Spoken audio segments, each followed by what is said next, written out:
final. Escuta, você bate aí para nós? Ô Sandra, bate aí para nós.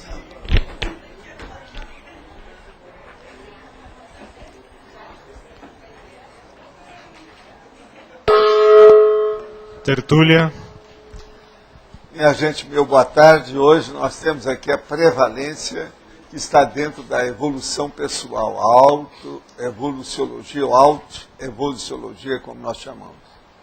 É a característica da realidade, ideia ou objeto prevalecente, predominante, preeminente, prioritário ou superior.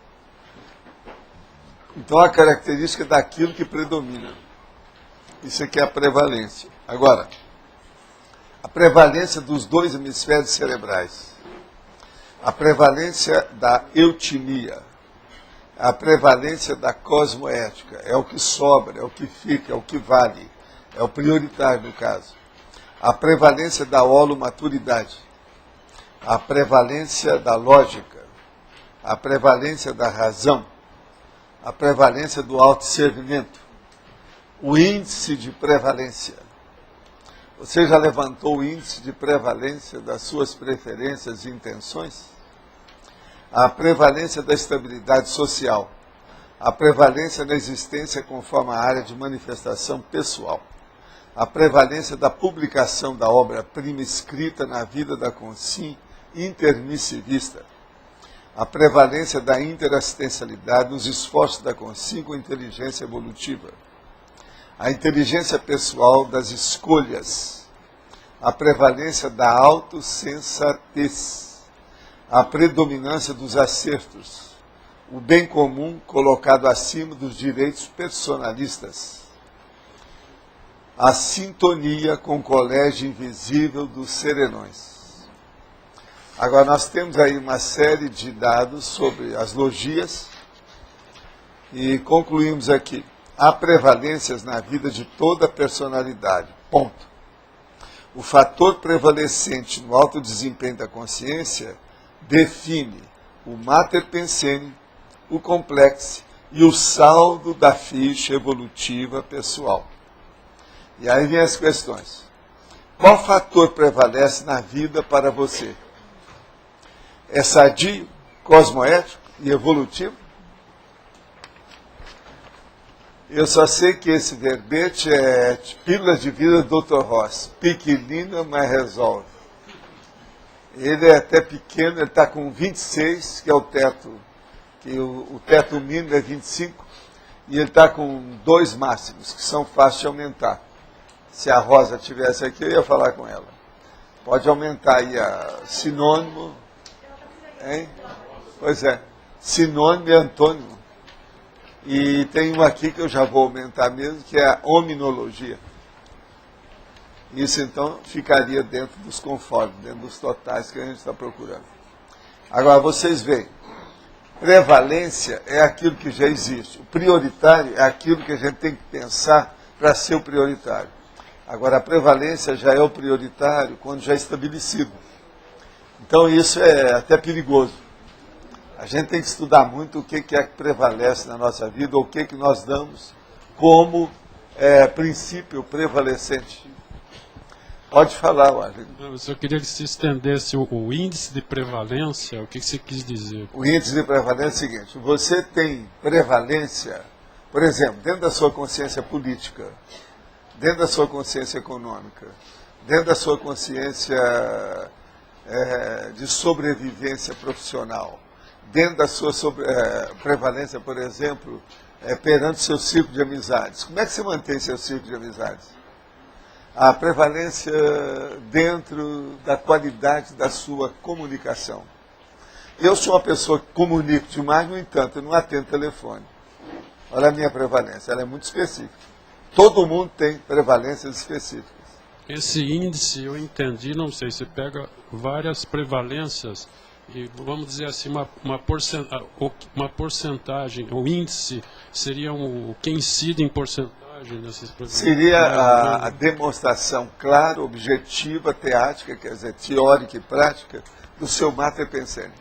A prevalência mostra o mater pensando da pessoa, querendo ou não. Mas esse índice é pegar várias prevalências e botar numa Não, ordem. pega essa só que eu já falei para você. Só... Aqui, pega 10, que são os valores da vida da pessoa. Os valores conscienciométricos. Vamos dizer, aqueles trafores da pessoa. Pega 10 e vê o percentual de cada um. Por aí você avalia o nível da pessoa. Você, por exemplo, você tem uma prevalência que eu estou te cobrando há muito tempo. É o seu livro, quer ver? Já está em revisão. A prevalência da raiz está em que revisão tem que deixar. Estou fazendo o segundo e tem o primeiro na revisão. E vou para o terceiro. Estou esperando. Então, veja, a prevalência da pessoa começa por aí. O que você veio fazer aqui? Você veio tomar sorvete só? O tempo todo? Só sobremesa? Ou nós temos ainda algum produto que vai ficar por aqui?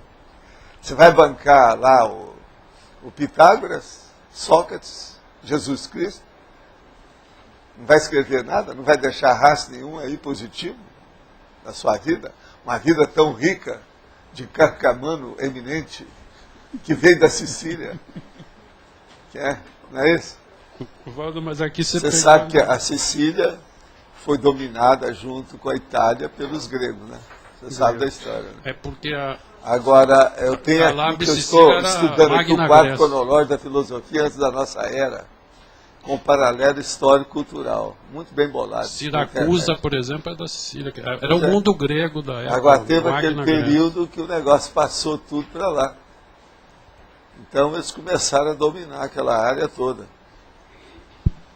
Tinha os estrategas de Atenas. Mas, vida dura. Agora, vocês não falam nada hoje não, que eu estou com a minha listagem aqui. Qualquer coisa eu dou a data, quando é que nasceu, quando é que morreu, o que é que aconteceu, a guerra que houve. Desde o ano 776 até o ano 27 antes da nossa era aqui.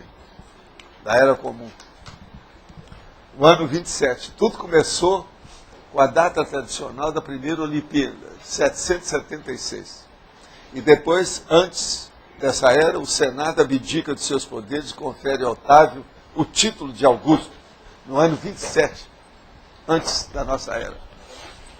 Por aí a gente tem uma visão do quadro da filosofia. Você vai falar essa questão do Pitágoras, é o seguinte, porque todos os textos que eu leio sobre o Pitágoras, eles dão destaque à parte matemática, mas na verdade, pelo que você falou ontem e pelo aquele livro, ele prevalece mais na filosofia de alto nível. Pitágoras é um negócio de antes. O que interessa não é Pitágoras, é Pintagora. O que é que pinta agora?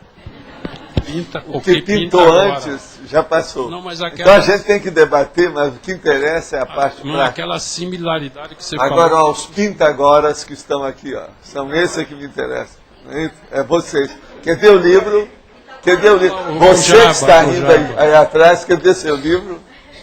Entende? A prevalência agora é o livro. A prevalência agora é deixar a Mega Gescom, que é a obra-prima da pessoa. Uma obra-prima escrita. Porque escrita é muito melhor. A pessoa não tem por onde fugir. A gente pode debater, podemos elogiar baseado nos fatos e podemos denegrir baseado nos fatos. O processo é esse. Agora, sempre é bom usar a cosmoética. Essa é uma recomendação que até o Pitágoras já falava, né? Ao modo dele.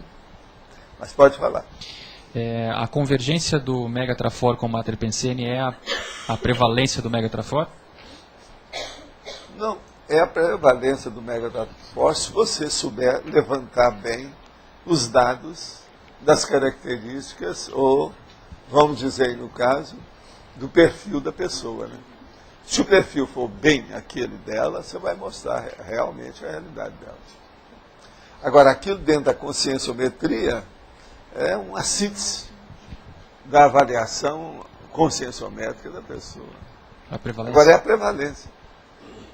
Veja o que é que prevalece, por exemplo, na sua vida.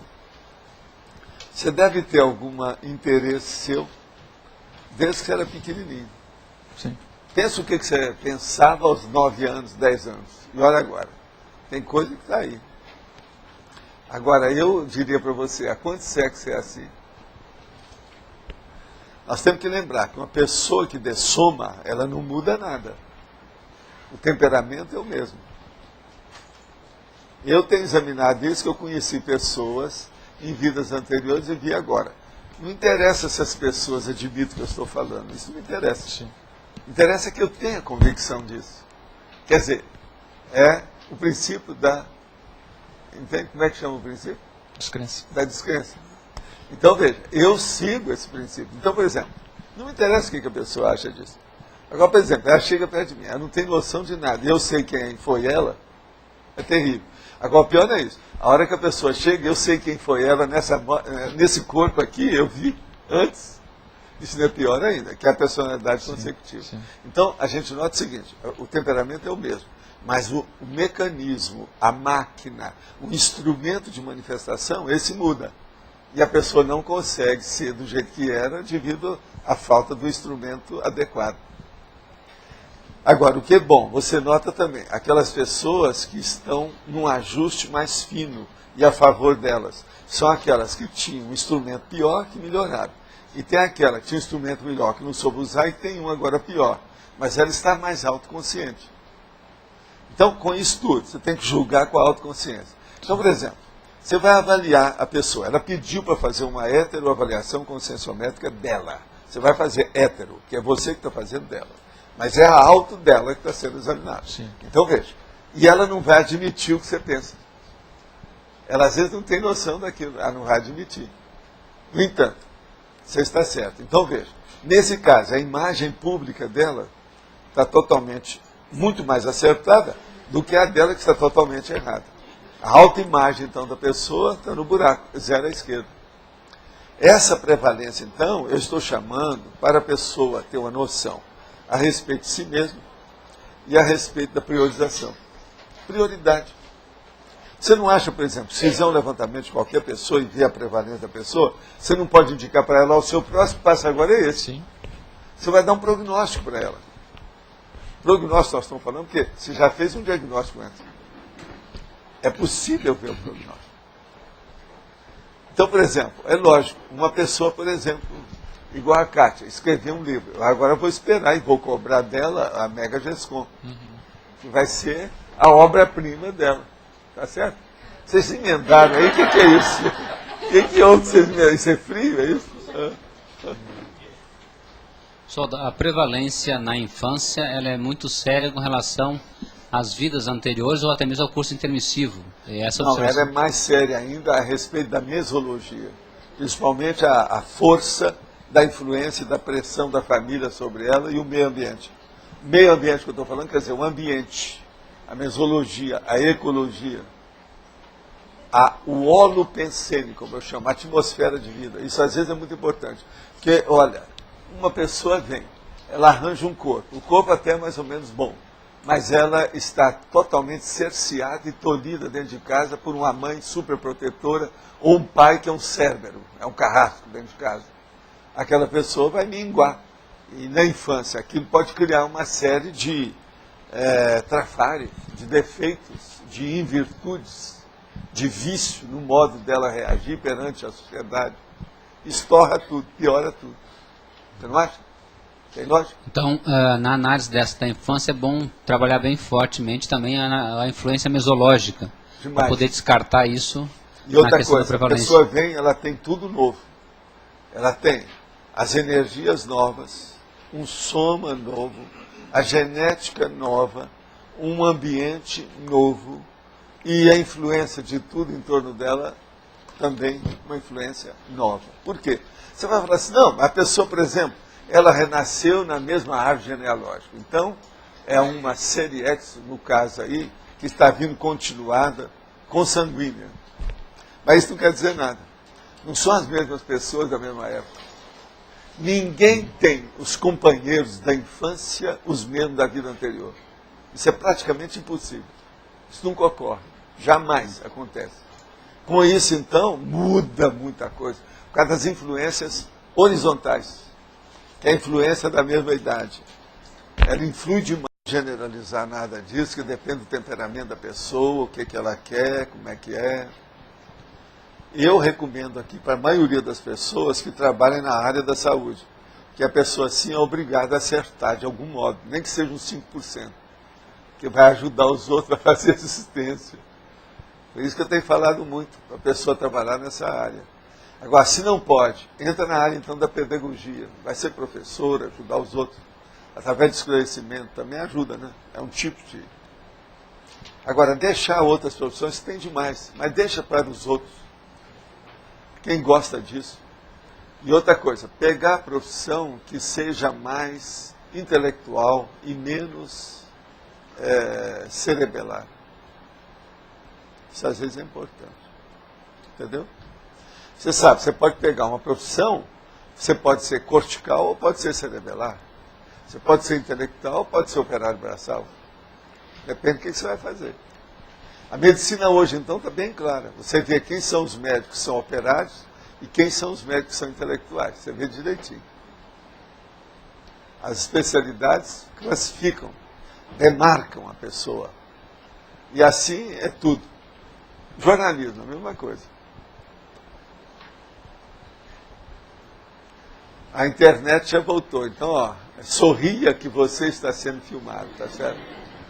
Não pode roubar nada, porque estão vendo, tá vendo? Professor, olha só, Sim. é porque nesse caso, no meu caso, por exemplo, eu estou estudando psicologia. Sim. E ao mesmo tempo eu tenho um pendor para a área da linguagem. E eu não estou Isso é a vendo... mesma coisa. Na minha terra é a mesma coisa. Como é que eu posso... Psicologia e linguagem é comunicação. Psicologia da comunicação. Psicologia. Você pode entrar, então, naquela psicologia hoje que é considerada mais avançadinha. Qual que é? Você sabe? Cognitiva. Entra nessa. Isso é o processo de comunicação de alto nível. Pensa por aí. Junta a fome com a vontade de comer. Tá certo? Aldo, o nascimento de gêmeos demonstra algum grau de interprisão entre as duas consciências que nasceram juntas? Olha, interprisão seria uma palavra forte. Vamos usar a palavra afinidade, empatia. Que às vezes a maioria é interprisão mesmo, mas né, vamos ser bonzinhos, né, vamos ajudar de modo geral, não é isso? E viva os gêmeos. E as consequências dentro na mulher, então, que está tendo esses gêmeos, podem ser maiores, professor Waldo? Às vezes sim. Agora, às vezes, é o que ajuda. Por exemplo, tem duas consciências que estão lutando entre si. E lutando contra aquela pessoa que é a mãe atual. Então, o que vai ser a futura mamã, future mamã, entende? Então ela está querendo ser a mãe, mas só vai nascer um. Então eles brigam entre eles. Aí vem um. O outro começa a assediar a mãe e o filho. Agora, a hora que nasce os dois, eles brigam entre eles, melhora, né? Acaba segurando a barra, porque um depende do outro. Então a gemelidade, às vezes, ela mascara a desavença. A desavença interna. Agora, sempre tem um trio. E quase sempre é um quarteto. Que entra o pai nessa história também. Tá certo? Isso tudo a gente tem que considerar, no caso. É importante, não pode descartar. Entende? Tem lógica isso para você? Pensa bem. Professor Waldo. Professor Waldo. Aonde está? Aqui. O psicólogo da Conscienciologia, ao atender para sobrevivência, ele não usa um pouco o parapsiquismo dele? Não tem como ele não usar? Um pouco. Um pouco. É. Um pouco todo mundo usa, Não é qualquer tudo. coisa. Tá. É um mínimo, um percentual insignificante. Agora estou falando assim, por exemplo, meu caso. Eu me dedicar a usar a parasemiologia do jeito que eu uso, é um esbregue, né?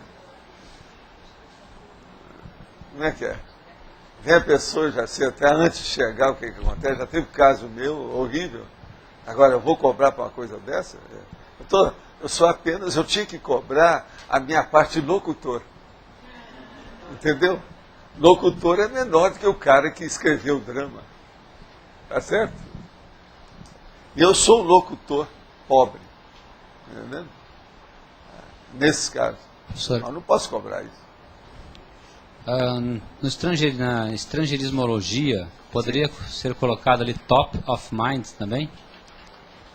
O que você quer pôr? Top of mind. Top of mind. Está na... É que eu sou... Pode, mas aqui a Open Mind já dá, né? Está escrito aqui, ó, Open Mind. Tem que ser Pô, open top. mind para chegar no top of mind. Você está querendo, mano? Não precisa. Você não. Ok, vamos a... Eu estou vendo que o Jarva saiu. Jarva, antes de você ir embora, se você ficar aí até o final, eu quero conversar uma coisinha com você. Outra questão, o orientador evolutivo, ele é como um especialista em prevalência, ele é a prevalência, a identificação da prevalência Ele nele. põe o dedo aonde dói, na ferida. Ele vê tudo. Então é a prevalência. Ele vê o prioritário de todo mundo. Agora, o negócio é diagnóstico e prognóstico. Ele é especialista nisso. É a grande Ele é que deu o diagnóstico. A hora que você foi fazer o curso, não, esse aí vai ser bom, porque ele vai participar do trio Parada Dura. Um grande serviço que ele vai prestar. Então, ele já viu. Mas esse é o... Há quantos anos? Quantas décadas? Ele tinha previsto. Vai tentar sair agora. Não, o problema é assim, vamos ver o fruto. O que é que ele... Né? Agora, é que tem cara assim que são muito habilidosos, né? Eu, por exemplo, acho que o Arlindo já trouxe um livro escrito antes dele nascer. Estava escondido. Sabe como é que é? Ele vai lá e põe põe fora o negócio. Mas, olha, de modo geral, é mais ou menos isso. Você entendeu, né? É por aí. Paulo, Sim. você estava comentando da parasemiologia, dos diagnósticos que você faz. Tem como você dividir, ou vamos dizer assim, dividir a atuação que você faz animicamente e parapsiquicamente com a ajuda do amparador, ou sempre é tudo muito junto? Você quer falar do ponto de vista geral ou do ponto de vista específico? Do ponto de vista específico é impossível. Sim. Do ponto de vista geral, sim. Específico, eu estou falando, por exemplo, chega uma pessoa e você tem que saber aquilo em 5 minutos. Ah, tá. É impossível você saber o que é seu, o que é do outro, não interessa. Porque Vai ali. eu coloco, eu mato mosquito com bomba atômica. Sim. Eu ponho tudo que eu posso. Tá. Tudo que eu tenho. Ou tudo aquilo que eu agarrei, tudo que eu... Entendeu? Uhum. Então isso é o... Agora, com o tempo, sim, você pode fazer. Vai com Se o calma. negócio é escalonado, com calma, aí você pode fazer a separação, distinguir, fazer o discernimento, Sim, colocar cada coisa no seu lugar. entendi. Agora, por exemplo, chega num certo ponto que há uma interfusão entre você e amparador. Se o amparador de função, ele é constante com você. E se você manteve essa constância. Entendi. Então, isso há uma interfusão que é difícil você destacar. É igualzinho, por exemplo, o problema da psicofonia. Pode haver um negócio de uma tal maneira, no meu caso com o EM era isso, Aham. entendeu? Lá pelas tantas o povo confundiu o que é ser, o que não é. Entendi. Agora, existe processo desses mais sério, tá? Como assim? Por exemplo, eu vou lembrar uma coisa aqui muito grave e séria com vocês. Vocês já viram falar muito do Congresso Subtilis. Sim. Subtilis.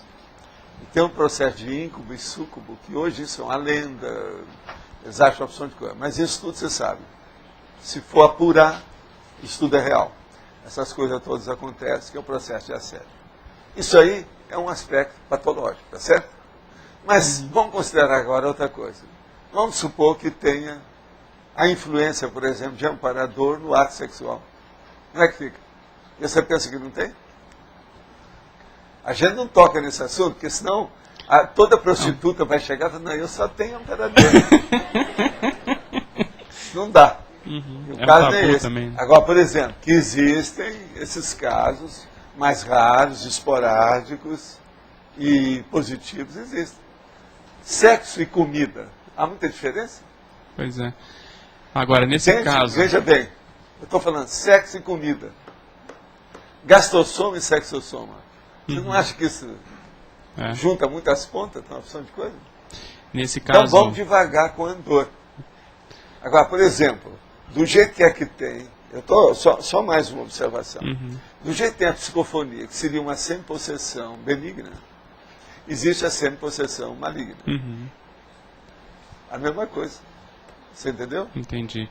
Esse processo do ato sexual, quando eles entram para fazer isso, é para fazer assistência com aquela energia para fora? Eu já contei aqui o caso, isso aí foi um caso que a pessoa melhorou demais, chamou atenção e me deu até problema depois, porque eu não podia contar os detalhes todos e as pessoas queriam saber qual foi o milagre que foi feito.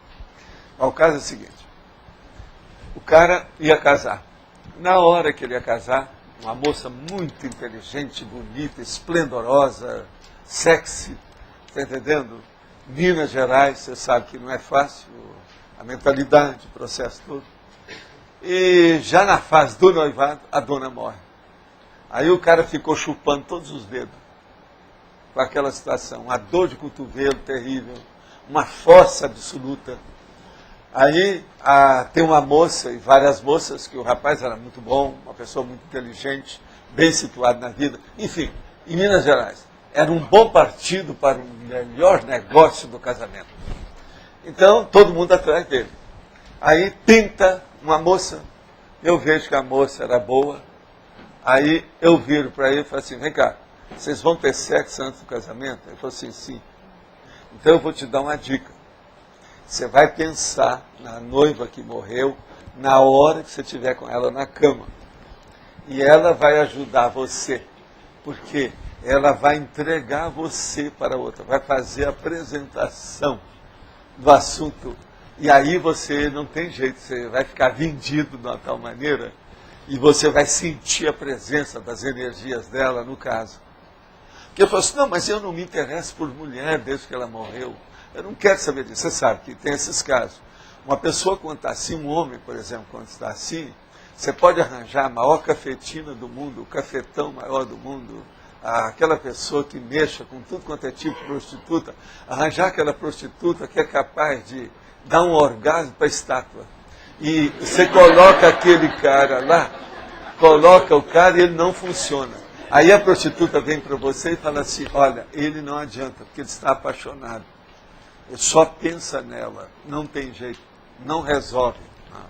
Então veja, a hora que uma prostituta, daquelas de 5.000 horas de voo, que vem e fala aquilo tudo, e ela não conseguiu, você pode tirar o cavalo da chuva, porque não tem saída mais.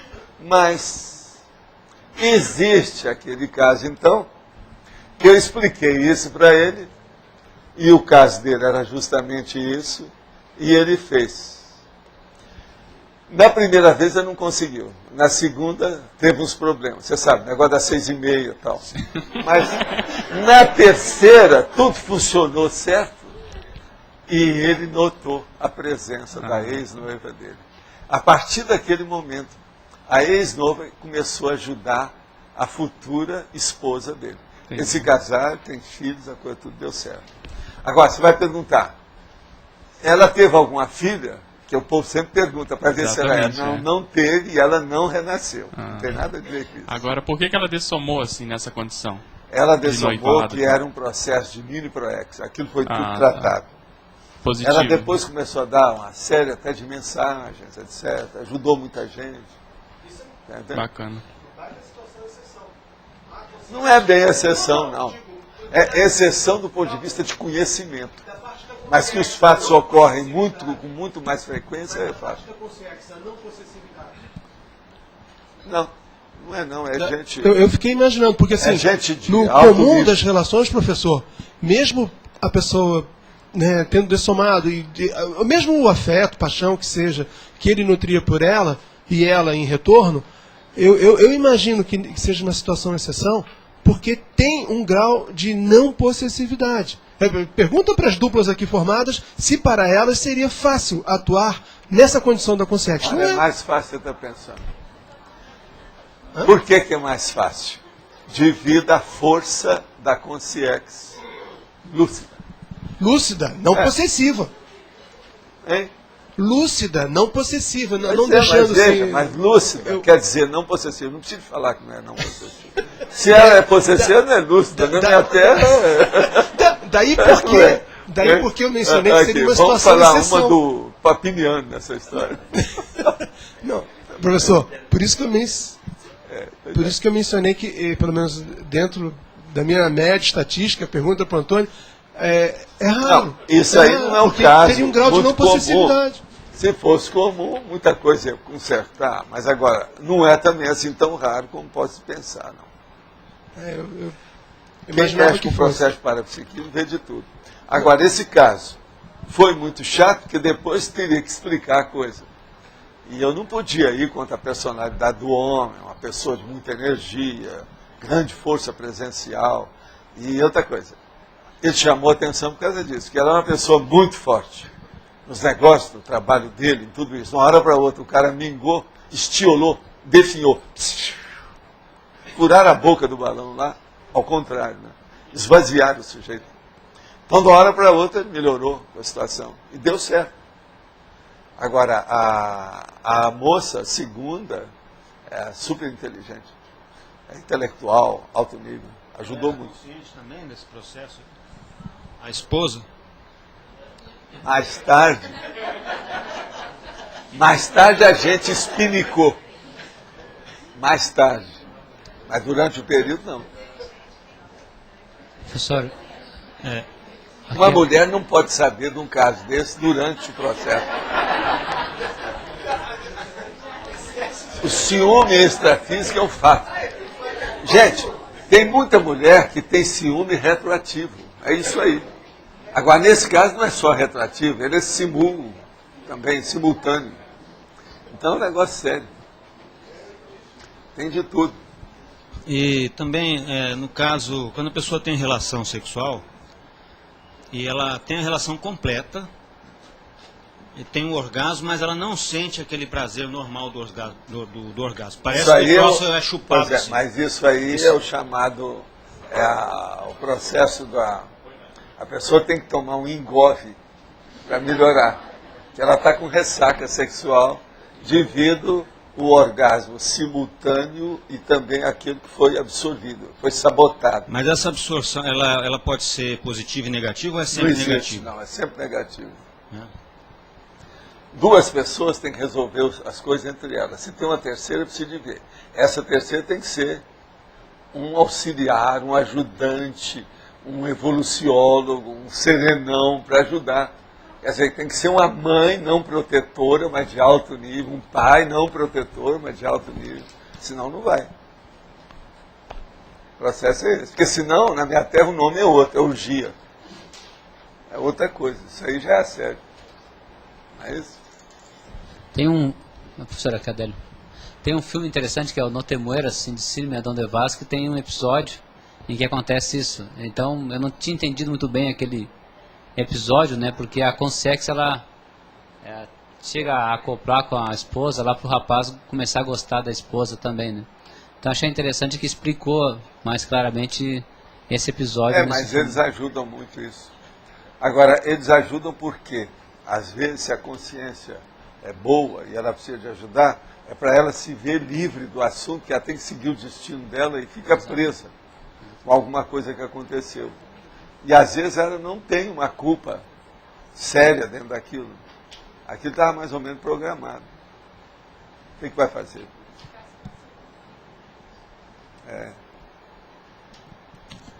Você entendeu, né? Gente, eu tenho aqui uma pergunta para responder aqui que me pediram, que é o seguinte: Leonardo da Vinci era ambidestro, isso ajudou de alguma forma? Como? Olha, a minha hipótese é o seguinte: na questão do Leonardo da Vinci, eu não sei se ajudou o Leonardo da Vinci, que eu não perguntei para ele, mas o caso todo é o seguinte: tem aí um fato. Uma pessoa que mexe só com uma mão e a outra que mexe com as duas, se ele se sai bem dos dois lados, ele é bidotado e não monodotado, tá certo? A tendência vai ser melhorar tudo na vida da pessoa. As coisas, por exemplo, que eu já fiz com duas mãos, sempre me ajudaram, não me criaram problema. Entende? Outra coisa, o problema de você ser doador universal só ajuda você, desde que você cuide da sua saúde, para o seu sangue ser bom. Agora, dentro do processo do macrosoma, eu já falei muito disso. Por exemplo, quais são as relações? Isso tudo tem que fazer o levantamento do estudo da macrosomática. relação entre o ambidestrismo e o macrosoma, entre o doador universal, sanguíneo, e o macrosoma, entre o parapsiquismo e o macrosoma, entre o para-microchip e o macrosoma. E por aí vai, tem uma opção de coisa que tem que ser estudada. Agora, nesse caso, por exemplo, do ambidestrismo, se tem macrosoma através disso, isso vai atuar, tudo indica, no cerebelo. Agora, veja, isso tem o esfenoide e outras coisas mais que nascem daí, que é o caso dos seus estudos. Tem muita coisa para a gente ver aí. Tem muita coisa para ser descoberta aí nessa história. Agora, tem relação, a meu ver, tem. Séria, muito séria. Professor, poderia falar um pouco mais sobre em neologia, prevalência amadora? Aonde que está isso aí? Neologia, na página 41. 41. Deixa eu ver o que é que está. Você, hein? Neologia. Neologia. O que você quer? Vamos olhar lá na exemplologia. É na outra página. Olha lá para nós. Neologia é sempre bom você ver a exemplologia que Sim. explica. O que você quer saber? A amadora, a manutenção constante do próprio bem-estar. A evoluída, o esforço pessoal em prol da evolução cosmoética autoconsciente. Tem pessoa que só visa o bem-estar dela, outra não. Ela já pensa na evolução, então ela começa a pensar nos outros. A prevalência é outra. Entendeu? Mas amadora seria só para si? É egóica. Só que é o bem bom. A pessoa que vem aqui só para tomar sorvete. Entendeu? É estar de eternas férias. Sombra e água fresca. Dolce far niente. Ela é hedonista. Tá? Não é epicura, ela é hedonista. Tá certo, Arlindo? Correto. Ela aí falou, correto. De modo que vamos correr dessa pessoa. Bem correto, é isso que ele falou. Né?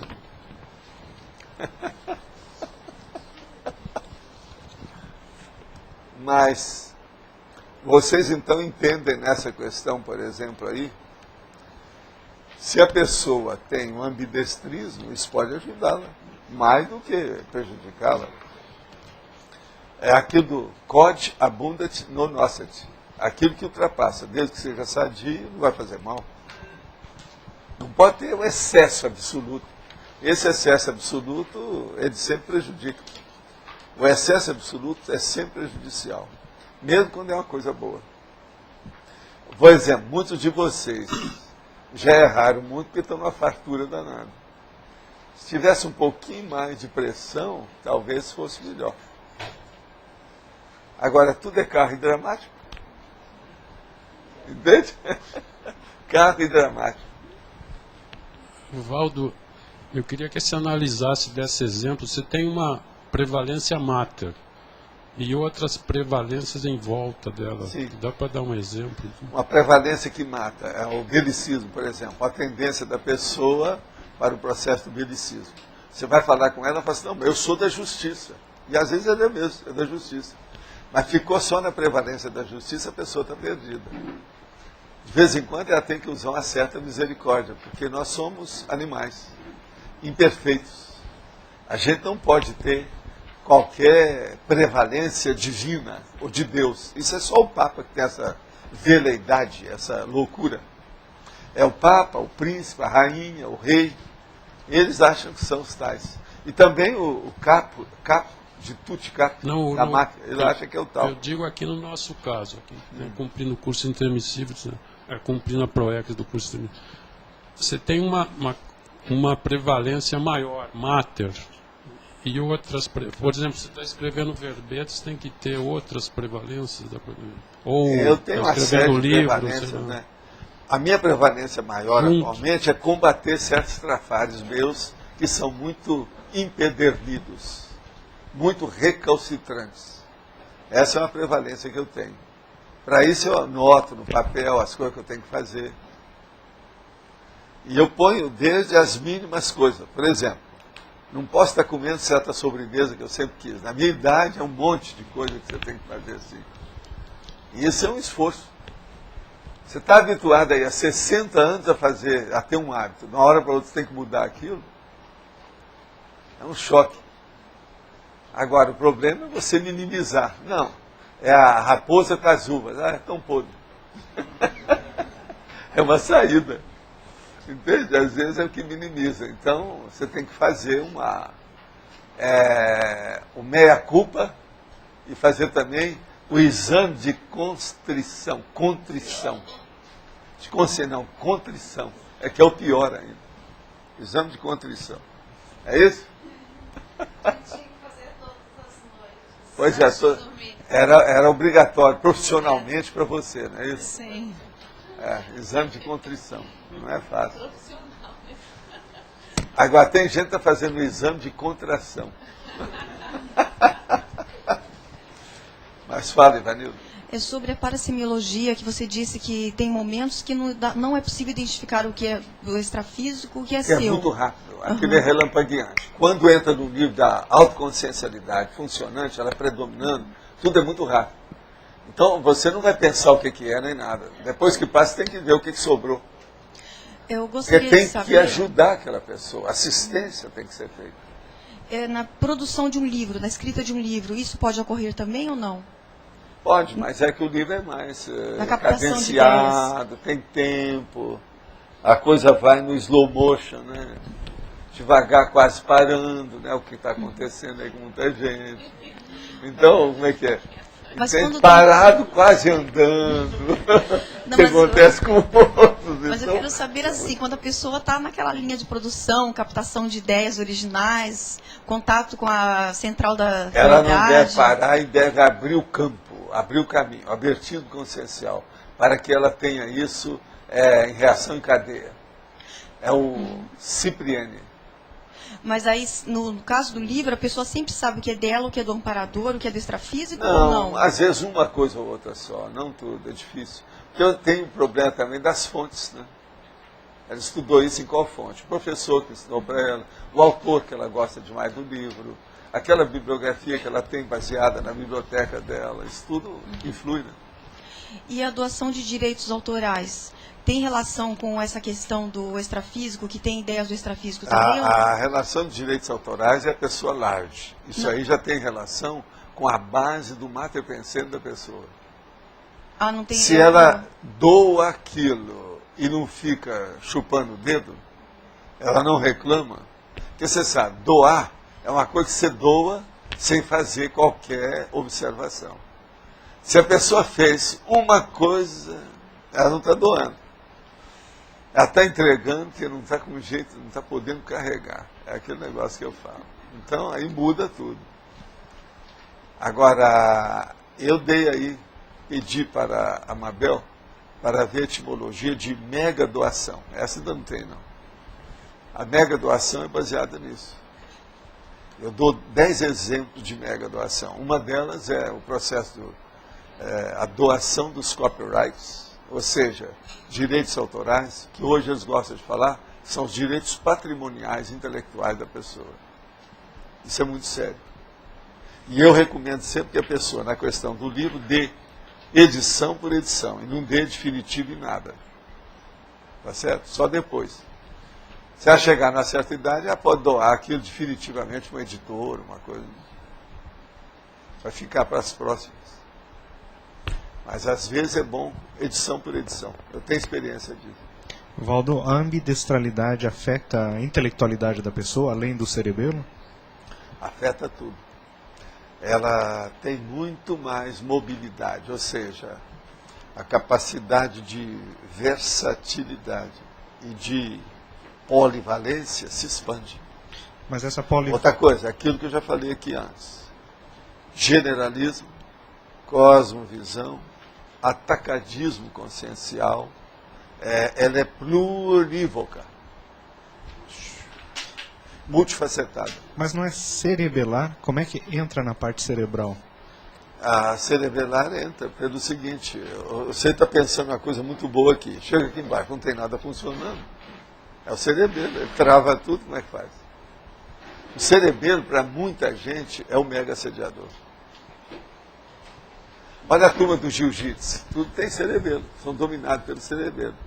E outra coisa, pega bem lá aquela família Gracie, que fala muito a favor deles. Aí o velho Gracie lá, que é o patriarca, falou, uma pessoa para praticar o jiu-jitsu, que é bom que ela não seja muito inteligente. Eles mesmos já pedem. Por aí você vê. Então, por exemplo, tem aquele cara lá em Copacabana que virou para mim e falou assim, eu sou um pitbull. Assim, ó, até que você parece mesmo, está faltando um rabo.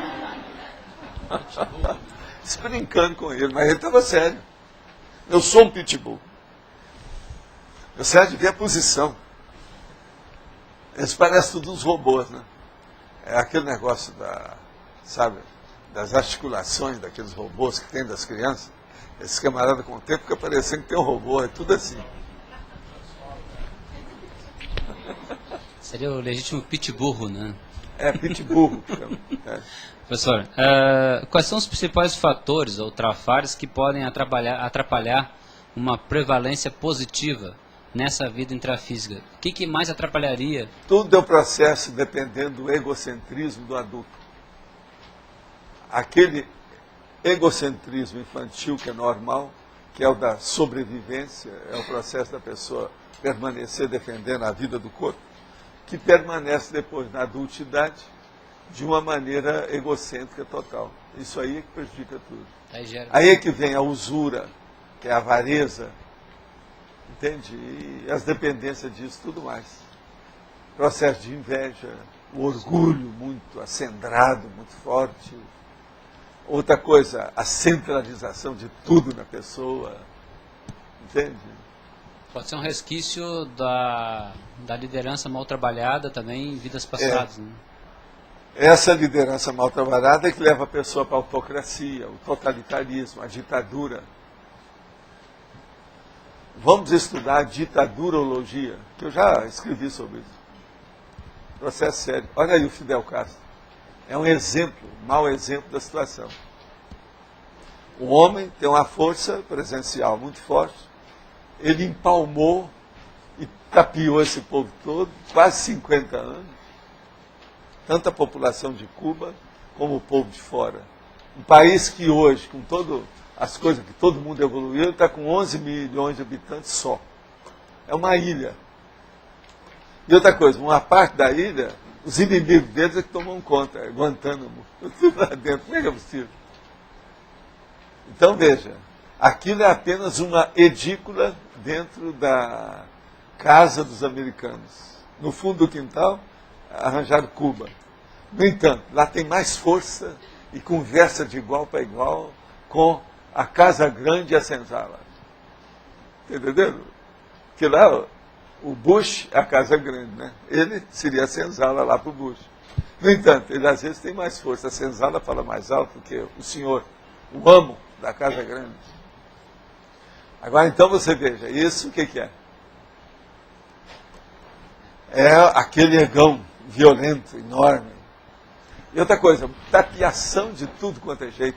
Começou que eles mataram, eu lembro quando saiu os negócios lá, saiu a notícia, o paredão, de um dia para outro, parece que por 3 dias, morreram 3 mil pessoas de cara, assim. Mataram. Eles mataram. E tudo, aquilo era uma vitória para eles, tanta morte. E agora eles querem lustrar isso como uma coisa positiva, cheia de coisa, não tem nada. O negócio tudo é sério. Então veja, essa tendência dele. Outra coisa, ele falou que está deixando a situação, não deixou nada, está lá. Colocou o irmão e está lá. Ele virou eminência parda. O Fidel Castro hoje é eminência parda de Cuba. É eminência parda. Agora então, por aí você vê o que é. Agora, ditadura é uma coisa boa de ver. E tem aquele Il lá, né, da Coreia do Norte. Vale a pena ver o Il. Não é o Il nosso, não, tá? Não é o Il, não. É o outro. Ele é só Il. Survaldo, qual a base da ansiedade? Como é que é? A base da ansiedade. Tem a relação base com da a autoritarismo? ansiedade é o destrambelho do processo emocional da pessoa que não está satisfeita consigo mesma. Então ela arranja alguma coisa, porque ela não está satisfeita. Ela não para assentar a poeira nunca. Então a poeira está sempre levantada. Então dá essa ansiedade. Agora, tudo isso indica uma carência não satisfeita. Então, ela é sedenta, está sempre com sede. Ela é faminta, está sempre com fome. Nunca está satisfeita com nada. Então tinha que acalmar. Isso aí, você sabe, há muita coisa que deve ter levado a pessoa para chegar nisso. Uma opção de trauma, aquilo que ficou mal acabado, entendeu? Às vezes um processo de uma paixão mal resolvida, um processo emocional, uma tendência, uma frustração, uma perseguição, uma pressão, opressão, coação, tudo isso leva. Está entendendo?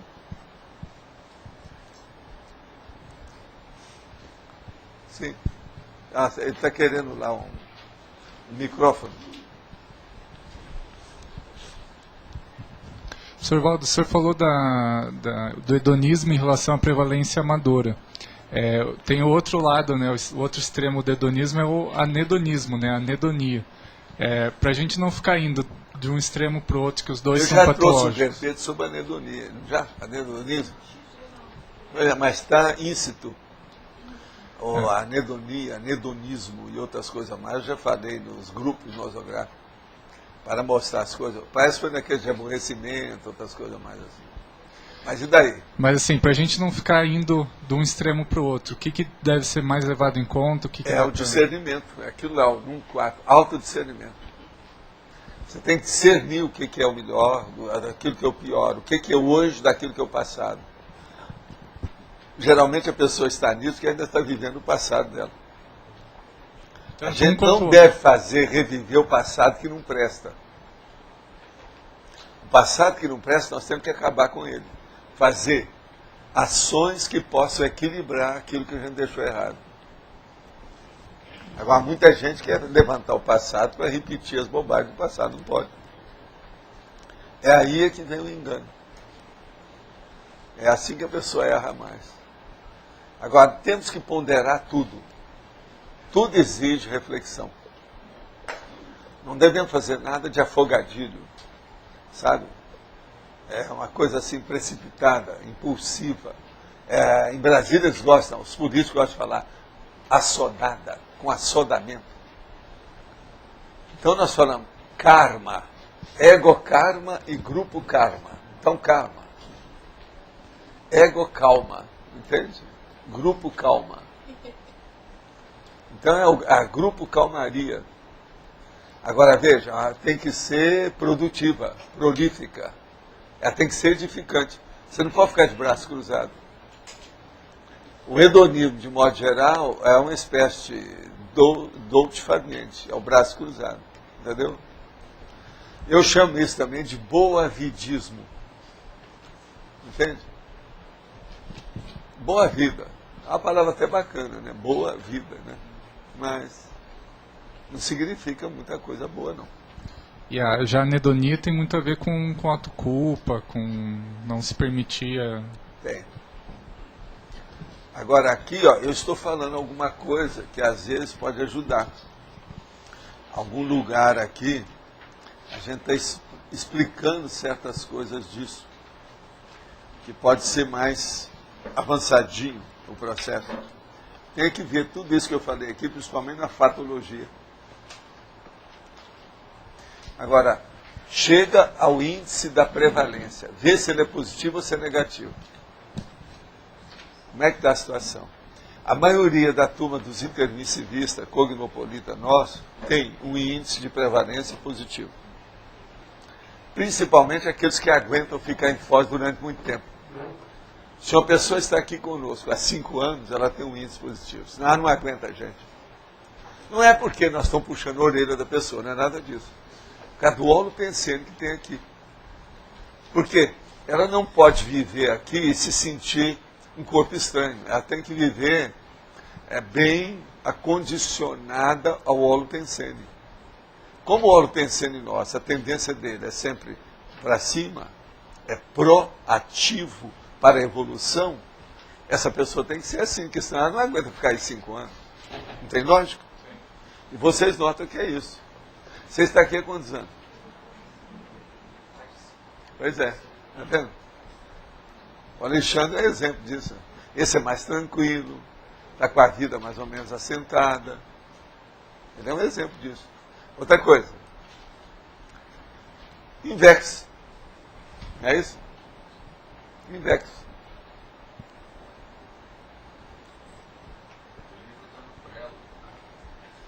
O livro de quem? Dele? Ah, o dele, o seu está no prelo. Tem isso, hein, gente? Ó. Daqui a pouco ele pode falar mais grosso.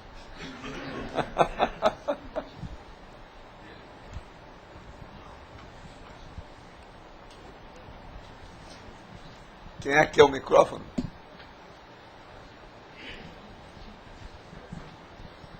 Ô, Rafael, você já comprou o microfone?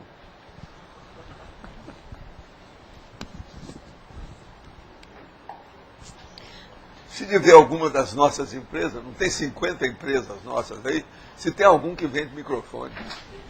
Alguma empresa, sei lá, né? Você pode falar um pouco da relação da prevalência na TENEPS?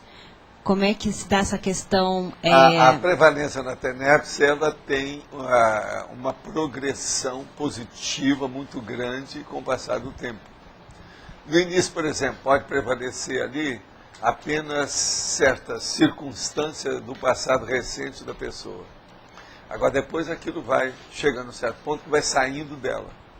E os amparandos, no caso, os assistidos, eles vão ficando cada vez mais distantes dos problemas da pessoa.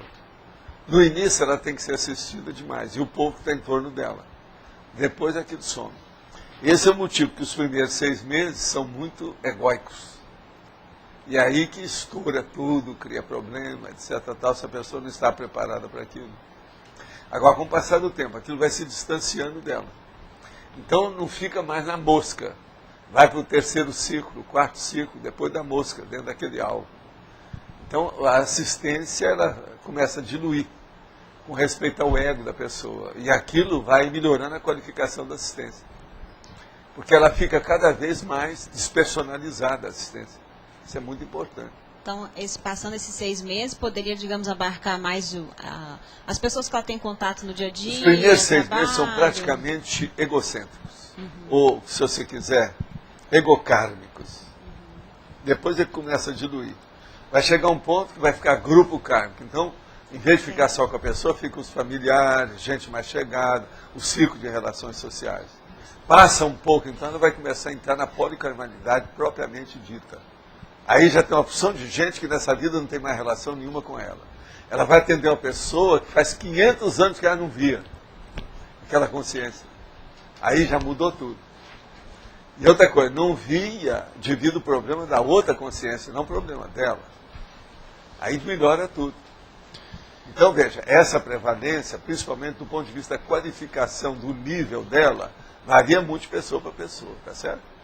Ela caminhando assim, vamos supor que ela tem uma OFIEX um dia, você já comentou também que às vezes da OFIEX pode vir o contrário, né? Ela vai assistindo até vir aquele assediador que tenha mais relação com ela. Pode, não, e ela vai chegar lá, mas veja, ela só vai enfrentar isso e o amparador, a turma lá deixa, na hora que ela está mais munida, mais autossuficiente, imune. Ela está mais valorosa para fazer o trabalho. Enfim, a competência dela já expandiu. Interessante. Ali muda tudo.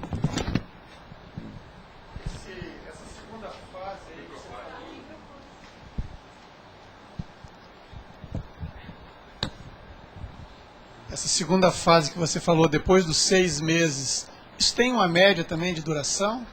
Não, varia, né, de pessoa para pessoa. Os 6 meses a gente ainda pode caracterizar assim, porque pode generalizar.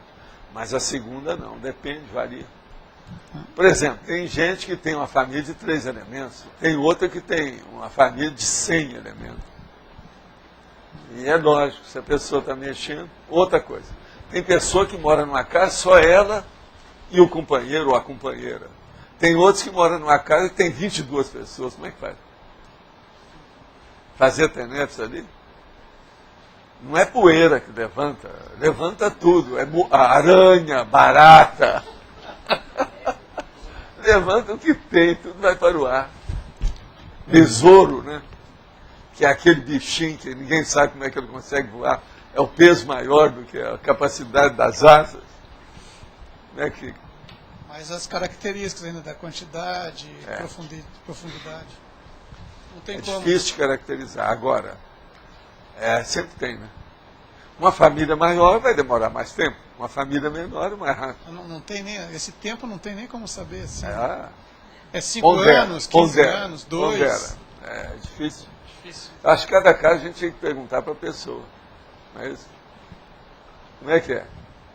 Chega para a pessoa e fala, como é que é? Você ainda está mexendo com todo o seu sobrenome? Ou já saiu do sobrenome? Como é que é? Sua árvore genealógica ainda está há muito galho ainda podre que tem que ser trabalhado? E outra coisa, você está sabendo serrar o galho? Não está ficando na ponta para serrar, para você cair junto. Olha bem a árvore genealógica. Professor, você pode fazer um paralelo entre a prevalência e os princípios pessoais? A prevalência e os princípios pessoais. Se uma pessoa chega a analisar princípios pessoais que sejam universalistas, libertários, uma coisa de lucidez, a pessoa então já está com uma prevalência avançada dentro da cosmoética, etc. Tal. Aí entra esse princípio que eu vivo falando, para criar a base da vida da pessoa, muda tudo. Agora, por exemplo, se a pessoa tem princípios muito rígidos, mas que são muito egóicos, porque tem gente assim. E eu conheci no interior verdadeiros gênios em matéria de princípios pessoais. Mas o cara, às vezes, ele era super usurário, avarento. Tinha uma avarícia total dentro daquilo que ele fazia. Então, veja, mas ele tinha princípios rígidos. Ele era justo nas coisas, era honesto em tudo que ele fazia. Mas só isso não adianta, né? É uma prevalência, vamos dizer, virou uma máquina humana. Isso aí só não resolve. Nós temos que ter uma consciência humana e não uma máquina humana. Nem também um animal humano. E nós todos já somos animais por natureza. É o processo do sangue, é o problema do músculo, é o bíceps. Ó, tá duro. Ó. Sou animal. Então, antes da gente ver o que faz com isso.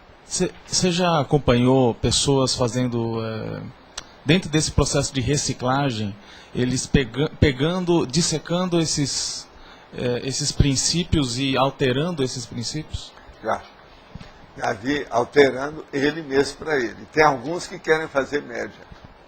Você não sabe da história do princípio ali, ó. Hoje não está aqui, eu não sei onde é. Está aqui. Esse aqui. Chegou um camarada aí, veio fazer o curso comigo aqui no CAEC, examinou aquilo tudo. Depois assim, Valdo, eu queria que você mudasse ali. Entende? Eu até pensei no Antônio nessa ocasião, sabe, Antônio? Porque o cara queria mudar. Não, você tem que adoçar isso aí. Você tem que fazer uma coisa mais suave. Está muito draconiano. Agora eu virei para ele e falei assim, olha, no seu caso é mais do que natural que você reclame disso.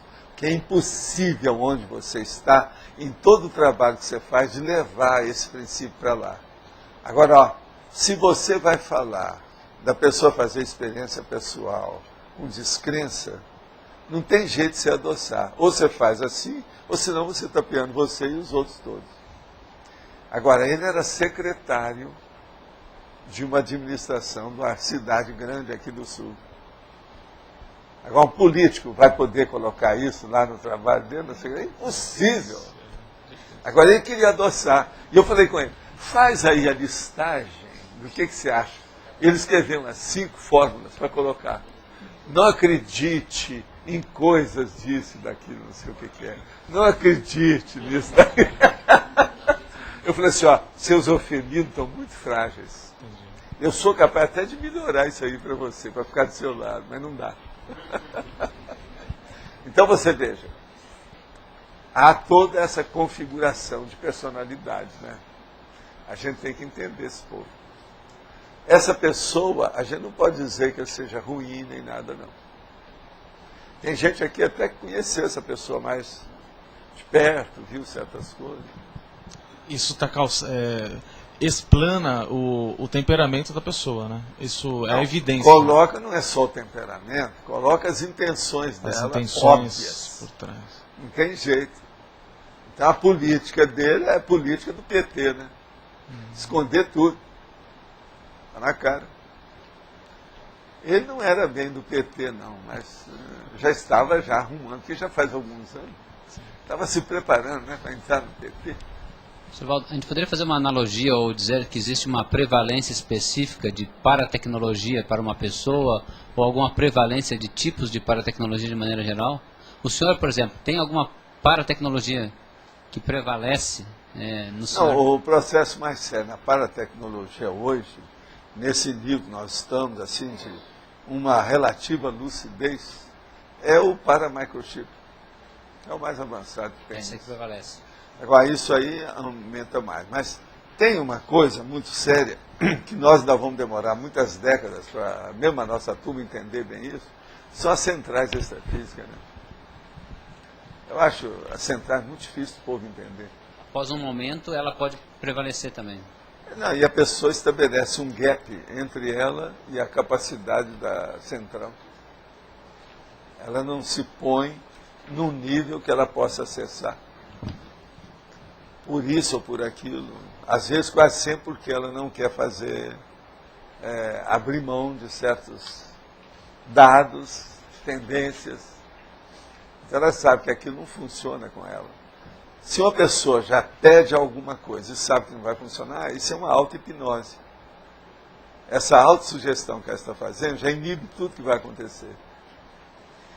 Uma pessoa que começa qualquer empreendimento e ele já começa abortando por um pensamento negativo, a tendência daquilo vai ser um fracasso.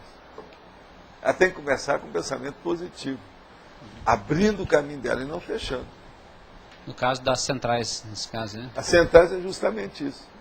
Uma pessoa já vê, não, isso aí está muito longe para mim, então... Ela aborta. Já abortou tudo. No curso intermissivo, daria para dizer também que pode haver uma prevalência de alguma coisa específica para cada pessoa em si? Tem, às vezes tem. Principalmente aquilo que a pessoa acha que é o mega trafar que ela tem. A hora que ela localiza, identifica e ela não tem mais dúvida, ela tem que se esforçar muito para combater aquilo, trabalhar aquilo. Isso então é problemático. Hoje eu estou vendo que tem mais gente aqui. Você já viu quantas pessoas tem? Que aqui em cima não cabe muito.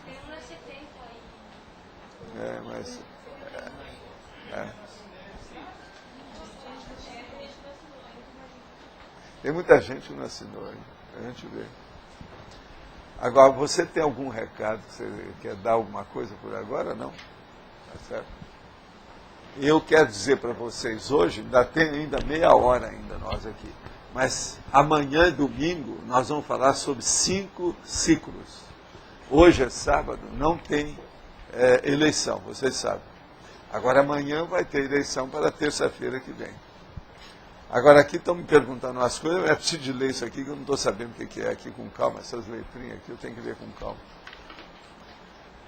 O que mais quer que ficou mal parado sobre o assunto? Pode falar. Sobre a paratecnologia, professor, qual é a capacidade da Conchim plasmar paratecnologia específica? Porque geralmente a paratecnologia é fornecida... Olha, a capacidade da pessoa, ela começa a ter alguma capacidade quando ela arranja a projetabilidade lúcida, aquilo que eu chamo de PL. Não é o Partido da Liberdade ou Libertador, não. PL, é liberal, não é isso. É projetabilidade lúcida. A hora que a pessoa começa a ter isso, ela começa a ter já um jogo de cintura maior. E isso é ainda implementado e potencializado se ela começa a praticar a TENEPS. E se essa TENEPS já tem aí 2 décadas, por exemplo, ela vai chegar no FIEX. Nesse nível, tudo pode acontecer. Entende? Que aí implementou tudo. Todos os fatores foram conjuminados, foram juntos, se uniram. Por Houve exemplo, convergência. um exemplo prático. Numa dinâmica, por exemplo, a pessoa, na parte física, conseguir plasmar paratecnologia específica para uma assistência diferenciada. Não, mas aí não é bem ela, é o amparador junto com ela, ela predispõe. ela ainda é um instrumento. Mas funciona. Né? A coisa é a seguinte, isso é plausível e é útil, é utilitário, funciona, é produtivo, entende? Vale a pena. Agora, o caso mais sério, quando você vai pensar em paratecnologia, nesse caso, se você está interessado, pense no EV e todas as consequências depois do EV. EV, Primené, Cipriani, entendendo? Extrapolacionismo, processo de clarividência, pangrafia. Entendimento, não é? Vai chegar. Agora, é o autodiscernimento parapsíquico que está expandindo. Isso tudo muda. Agora, por exemplo, é impossível, olha a palavra que eu estou usando, quer dizer, é impraticável você desenvolver isso sem cosmoética. Falando em cosmoética, é impossível você fazer isso se não fizer a interassistencialidade. Agora, isso tem que ser contínuo. Não adianta fazer uma coisa esporádica. Toda assistência mais avançada, do ponto de vista parapsíquico, quase sempre ela é continuada. Ela já vem de muito tempo. Uma coisa esporádica é um auxílio esporádico. Isso, você está entendendo? É pequeno. Agora, uma coisa para se manifestar com mais constância, tem que ter um trabalho assistencial constante que já vem. Por isso que a gente fala, o amparador, por exemplo, ele prefere uma pessoa que ele pode confiar, que qualquer dia, se ele chegar lá, ela tem 5% de energia, que aquilo é seguro. Ele pode ter confiança. A pessoa é honesta e leal quanto a esse nível. Não adianta nada, um dia que ela tem 95, outro dia ela tem 2.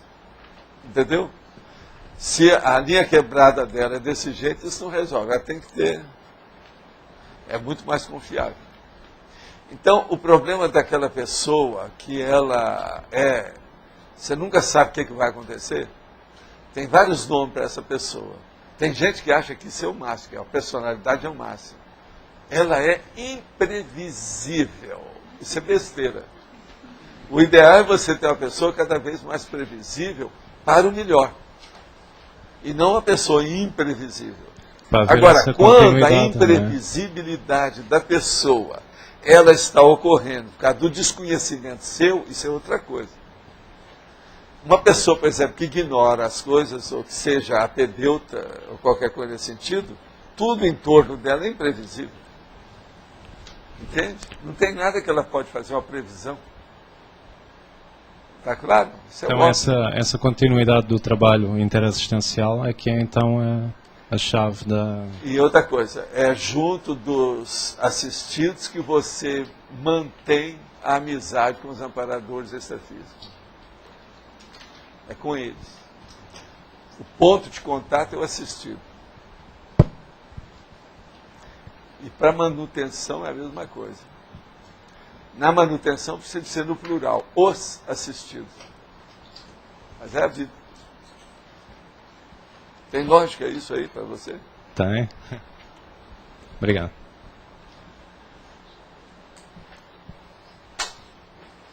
Estão querendo perguntar aqui sobre estado vibracional. A tertúlia de ontem, você disse que estamos no início do entendimento sobre o estado vibracional, que ainda há milhões de anos-luz pela frente. Com base na sua vivência, esclareça mais sobre a evolução, a dinâmica e o desenvolvimento do estado vibracional. Eu acabei de falar aqui, não tinha lido ainda. Estado vibracional. Do estado vibracional vão sair o quê? A clarividência facial, por exemplo. O acoplamento energético, áurico com a pessoa. Vai sair a exteriorização da energia. Vão sair todas as 40 dinâmicas, ou 39 manobras, por exemplo, que eu falo no Projeciologia. Tudo depende do estado vibracional. O estado vibracional, você faz a profilexia, ou seja, você melhora antecipadamente o que vai acontecer. Então você faz antes, durante e depois de qualquer coisa. Isso tudo é estado vibracional. Outra coisa, ele evolui com você.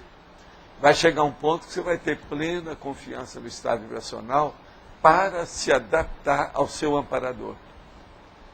Isso é muito importante. E tem uma segunda posição, que é a hora que você vai ter plena confiança, devido a você já ter dominado o estado vibracional, você vai ter confiança no amparador. na sua assistência. Isso é a sinalética energética parapsíquica. Então, sem o estado vibracional, a pessoa nunca chega com uma lucidez muito grande nisso. Então, é muito importante. Agora, numa prospectiva, quais são as suas hipóteses quanto a esse desenvolvimento? Olha, tudo depende da pessoa. Tem pessoa que às vezes desenvolve a média, em 2 anos ela domina completamente o processo de energia consciencial. 2 anos. Agora, por exemplo, qualquer pessoa que queira fazer isso em alguns meses é tolice. A mesma coisa, uma pessoa chega aqui, quer entender a conscienciologia, aí em 6 meses ou 3 meses.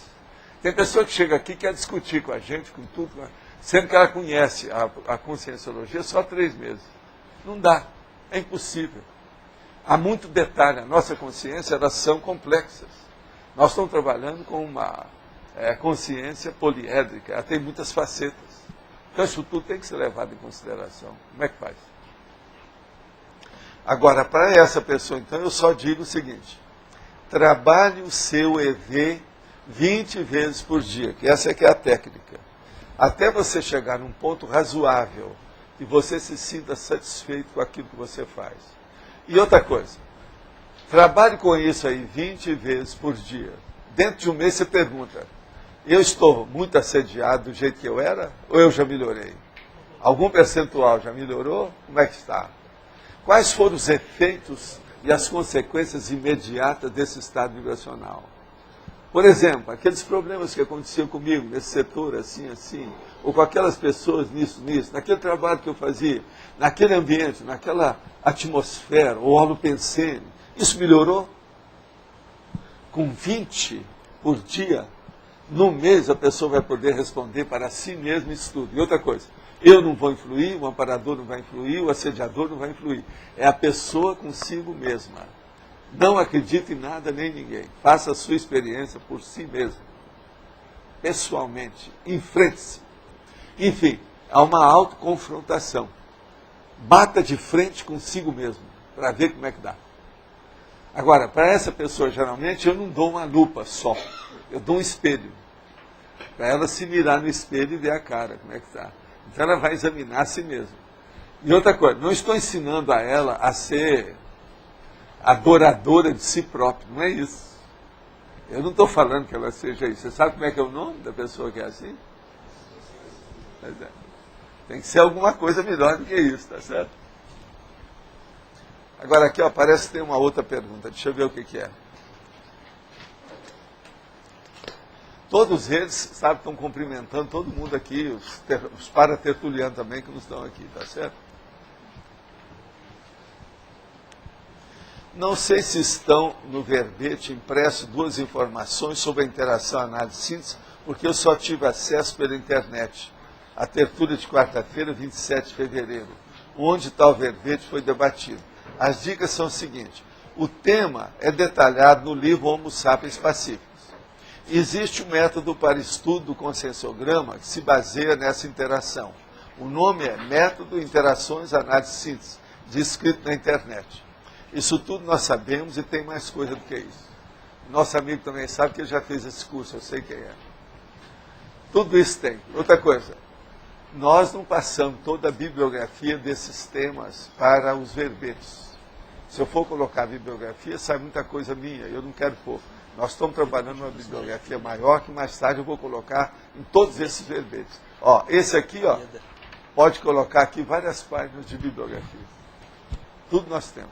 Eu não coloquei aqui. O que eu quero é chamar a atenção para o núcleo, o core da ideia, que é o caso da prevalência. Aqui no caso é muito importante. Eu quero lembrar para vocês, ó, na sinonimologia eu chamo aqui dominância, predominância, superioridade, preponderância, predomínio e prevalecimento. Vocês vão falar assim: bora, isso tudo é a mesma coisa. Sim, mas eu estou falando de sinonímia. Sinonímia lá no fundo é mais ou menos a mesma coisa. Não é igualzinho, mas é bem assemelhado. São ideias, ou conceitos, ou sujeitos, ou substantivos similares. Tá certo? Isso aqui é a sinonímia. Ok? Ela quer colocar aqui na prevalência destacado. Não, não é bem assim não. Tem que colocar uma coisa mais. Prevalência seria o que você está chamando aí, o destaque em português, mas não é bem isso só. Tem que pensar mais. Agora aí, ó, a gente pode acrescentar mais 5. Preciso falar com a Rosa. Né? A Rosa está aí hoje. É. Você já viu, né? Sobre a hominologia, não precisa de mexer, porque eu vou acrescentar 2 aí. Isso aí é fácil. Essa facilidade você deixa comigo.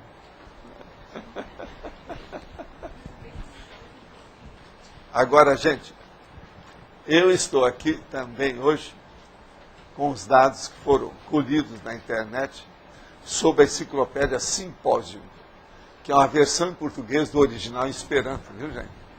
Simpósio. Simpósio com Z. É a escola pitagórica. É o capítulo 5 dessa enciclopédia que eles andaram estudando aí sobre filosofia. É interessante ver.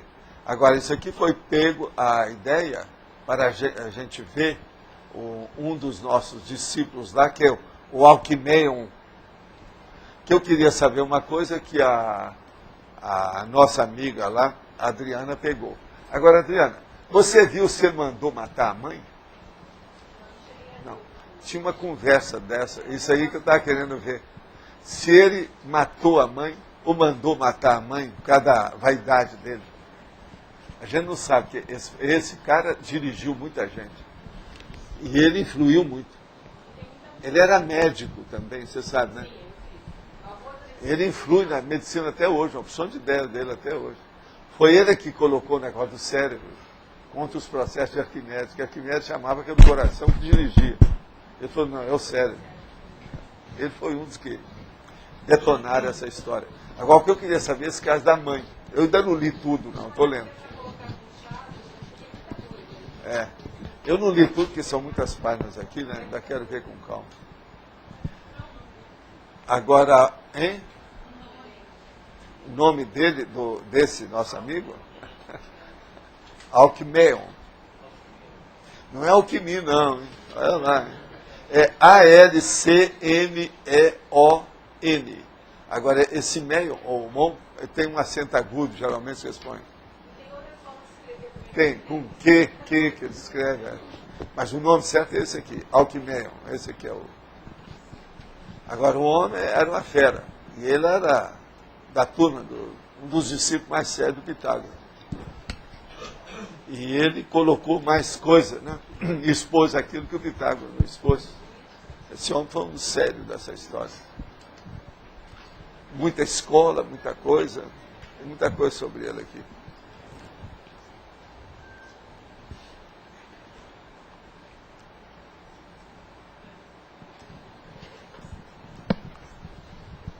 Pode falar. Volto. Hoje a gente sente aqui nas coisas da Consciologia a atuação bem ostensiva dos amparadores. Como que funcionava? Como você disse que a gente está melhorando faz 1 milênio, 2 milênios, a gente está fazendo força para melhorar. Como que funcionava a atuação dos amparadores antes? Humberto, não havia ambiente. Você não fazia um holopensene favorável para ver a atuação deles. Você castrava tudo. Agora, hoje, como nós estamos falando nisso, você começou a olhar, viu, eles estão aí, eles estão sendo descobertos. Então quer dizer que antes a atuação era só indireta? Não, era direta, mas só que não era pressentida. Ela era impressentida. A pessoa tinha uma...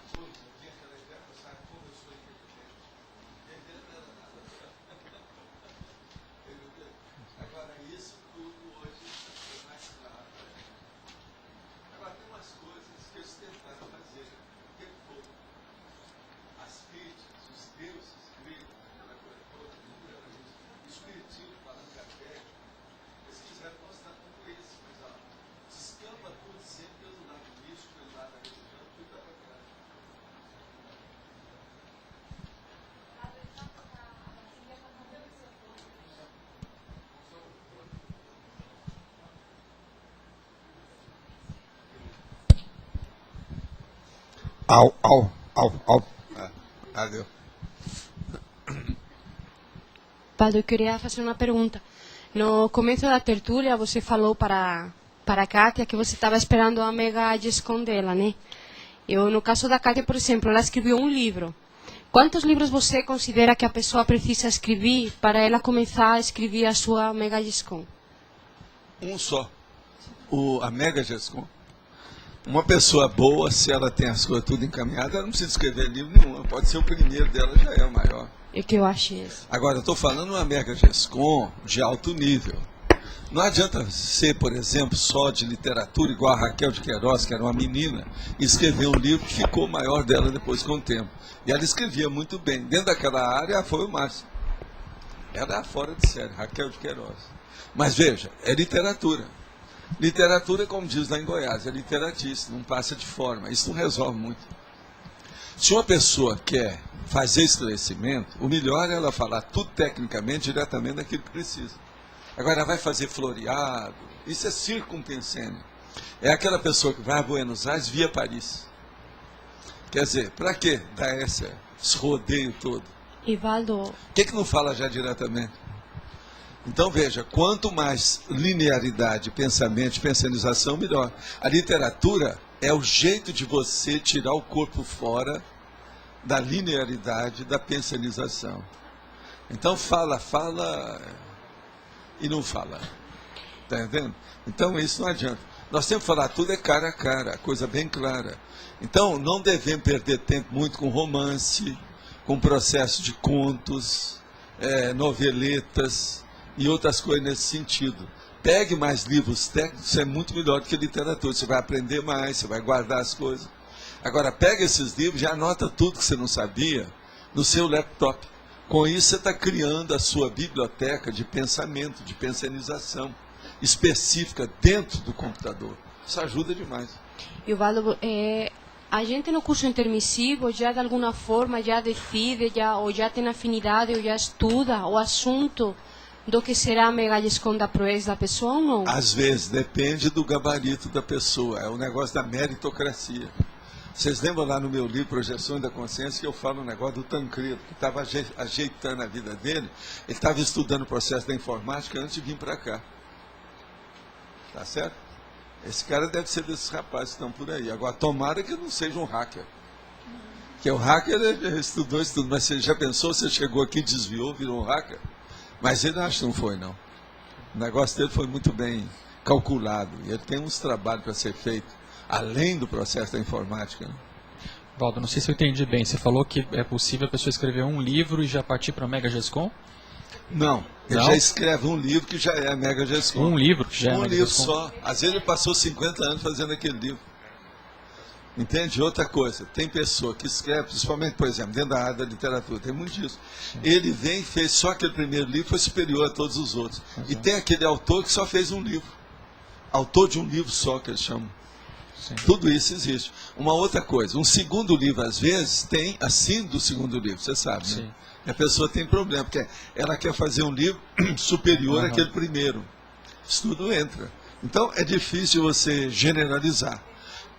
Agora, o que eu vejo é o seguinte: se uma pessoa, ela escreve dentro de uma linha, com profundidade, e ela depois faz outros volumes sobre aquilo, a tendência dela é expandir o processo.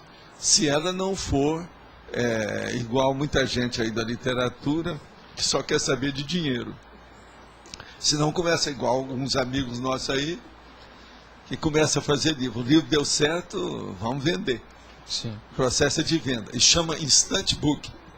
Eles são pessoas do capitalismo selvagem, quer dizer, são pessoas que querem money, é o cifrão. Sim. São escravas do cifrão. Em outras ocasiões você tinha comentado que o ideal seria, por exemplo, uns 10 livros para até chegar na Mega GESCOM. Às vezes para pessoas, principalmente as nossas aqui, porque a maioria está mexendo com um assunto muito novo. Sim. Então tem que polir, trabalhar, burilar, aprofundar esse aspecto para expandir a ideia dentro de determinadas linhas. E isso às vezes demora. Porque a pessoa não está habituada com isso. A maioria de vocês, que vão ser os nossos novos autores, vocês nunca escreveram sobre esses assuntos antes. Uma boa parte aqui.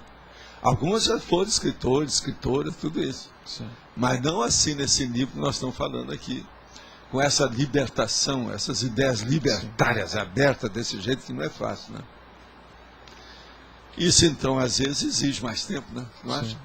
O caso de um tratado, por exemplo, não seria uma coisa tão rápida, né? Seria algo... Não. Um tratado quase sempre ele exige mais.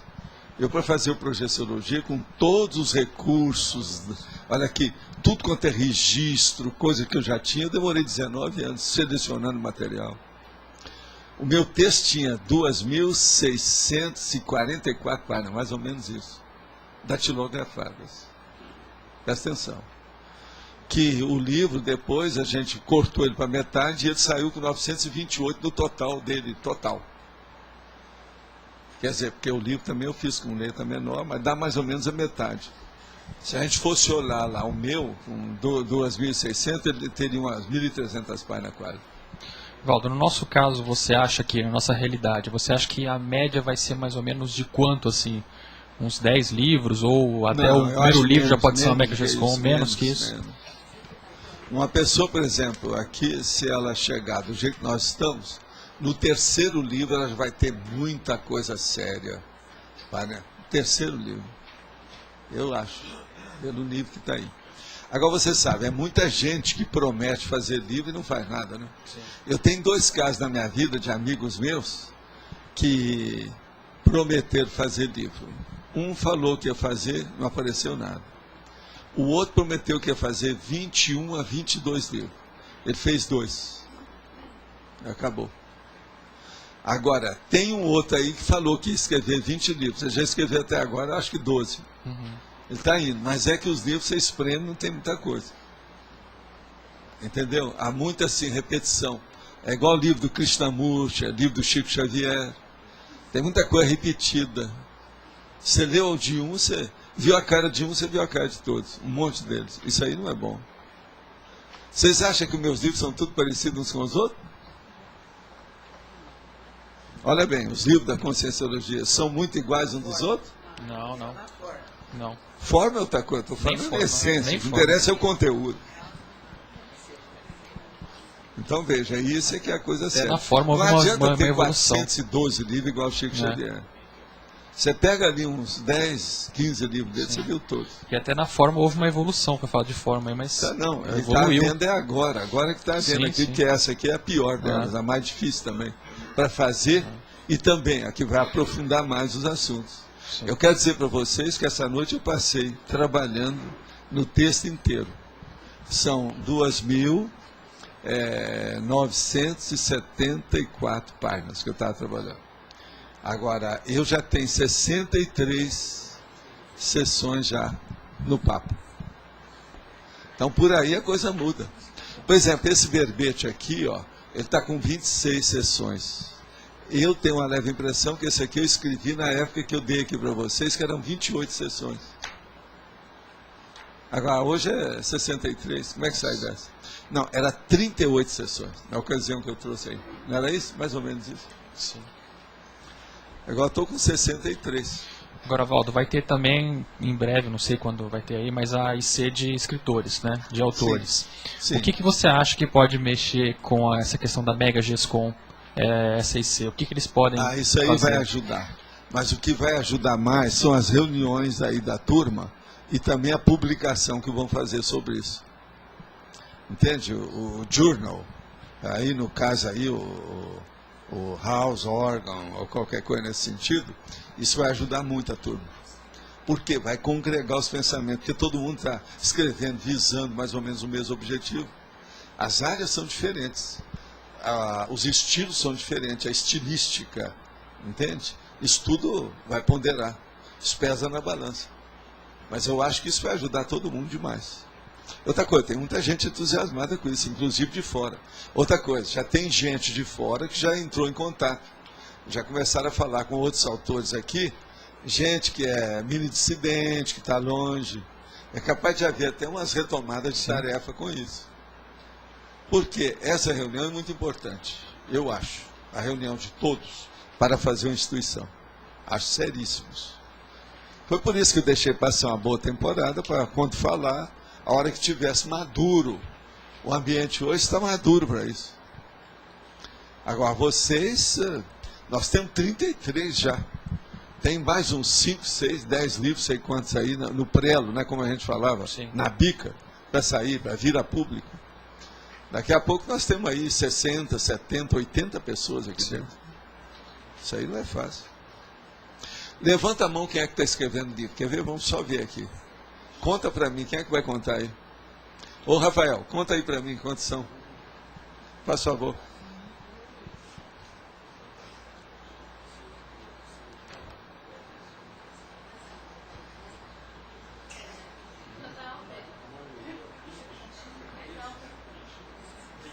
$20. Pois é, tem 33. Com mais 20 é bom passar para 53. Isso é mais do que a Academia Brasileira de Letras, que só tem 40. É verdade. Tá certo? Já estou falando o que é que se passa. E outra coisa, nós somos especializados num assunto que não é literatura. Literatura é fácil. Qualquer coisa que você fala, eu falei. A maçã caiu. O ar está frio. Isso tudo é literatura. Nós aqui isso não interessa. Situação é diferente. Val, tem que falar. Você falou. Aí a pessoa pergunta, falou o quê? Foi uma coisa certa ou errada? eu queria que você falasse mais essa ideia do journal que a gente está pensando. Como é que é? Ideia o quê? Do journal, da revista dos escritores. O que você pensa? Isso, o que você pensa disso? Eu acho que tem que ser uma revista técnica, de alto nível, levada pelo lado da ciência. E esquecer o processo de literatura nela. Ver mais o conteúdo e ver a situação como é que é. E debater em torno do processo de conteúdo, da essência. Você não acha que isso é mais importante? Então não vai ser uma Academia Brasileira de Letras ou regional de letras. Isso tudo eu acho secundário. Isso, eu respeito muito essa turma, eles estão ótimos, mas dentro daquele nível, mas não sai daquilo. Então isso tudo, para mim, é periferia. Eu chamo de moldura do quadro. Vocês têm que fazer uma reunião, ou nós temos que fazer, porque eu também estou nessa. Vocês têm que lembrar que eu também sou, eu não levantei minha mão, mas é que eu já tenho livro aí. Entende? Então, veja, nós temos que fazer uma coisa da essência, do conteúdo. É aquilo que eu chamo da conteudística. E não o processo apenas periférico. Tá certo? Eu acho que assim, nós vamos chegar lá, não é isso? Escuta, vocês têm mais alguma pergunta para fazer? Porque nós estamos no fim aqui. Tem mais alguma coisa? Eu tinha levantado... você arranjou o recado no fim? Então, dê aí o recado. Não, é rápido. Não, mas deixa só ver o que é. Foi antes do... Recado do Renato. Não, foi antes do assunto livre. Eu queria retomar uma coisa que você falou aí. A questão da objetividade, né? Que eu concordo, tudo. Né? Tem que ser... inclusive sobre a literatura e tudo que dá, né? Faz a volta, o circumpensene, em relação a Tales e a objetividade. Mas na hora eu quis questionar sobre porque aí tem a questão também, se a gente for ser sempre assim, ou queria que você comentasse alguma coisa, a questão do estupro evolutivo, né? Se a pessoa deve usar Tales assim, em todas as circunstâncias, no trabalho, no ambiente... Não. Ela tem que moderar isso aí e dosar. Isso aí você tem que usar aquela técnica que eu já falei aqui, da dosificação. É a dosagem. Nós já trouxemos até verbete sobre dosagem aqui, não já? Pois é, tem um verbete, viu, Renato? Sobre dosagem. Dose a situação, porque senão você cria mais problema do que ajuda. Isso é necessário. Agora, nessa questão, por exemplo, essa união dos escritores, aí é diferente. Nós podemos elevar o nível de uma maneira extraordinária. Porque está tudo em casa, com o povo que está sabendo, o interesse, o objetivo é mais ou menos idêntico, a similaridade de intenções, de interesse, isso vai longe, você não acha? Agora veja, nós estamos pegando isso aqui, foi feito uma incerta, a turma que está aqui. Quantas pessoas aí? Tem 80 pessoas. 1/4 dessa turma já vai ser escritor. Como é que é isso? Aonde nós não vamos com isso? Isso vai longe. Tá certo? Não, e tem aqueles que estão, vamos dizer, de vez. Esses aqui já estão mais ou menos maduros. E tem outros que são verdolengo. Ainda não chegaram. Tudo isso está aí. Tá certo? Agora, tem uns que já estão maduros, que já descascaram, etc. Tal, estão começando de novo. A Natália também vai chegar lá. Eu confio nela. Você não vê que todo dia ela agita um pensamento, uma ideia? Isso aí é muito importante. Gente, então, vamos passar aqui o bastão. Pessoal, temos 3 recados hoje. O primeiro é o do Luiz, da OIEC. O segundo é do Antônio. E o terceiro é do Júlio. Eu vou passar o microfone para todos vocês, porque os recados também são transmitidos. E só falar para o pessoal da internet que amanhã a tertúlia, como é domingo, ela é feita em outro auditório maior que este. E vocês vão poder ver ela só gravada a partir das 16 horas, hora de Brasília. Tá bom? Obrigada. Pessoal, então aproveitando aí a dica da Grafo GESCOM, em relação à jornada de saúde, o prazo de encerramento, né, que a gente vai estar recebendo os trabalhos para a jornada de saúde se encerra agora segunda-feira. Então quem aí já está com o artigo, né, e-mail encaminhado, ou ainda tem alguma coisa que dá tempo de fazer, tem pelo menos 2 dias. Então aproveitar até segunda-feira, a gente ainda está recebendo os artigos.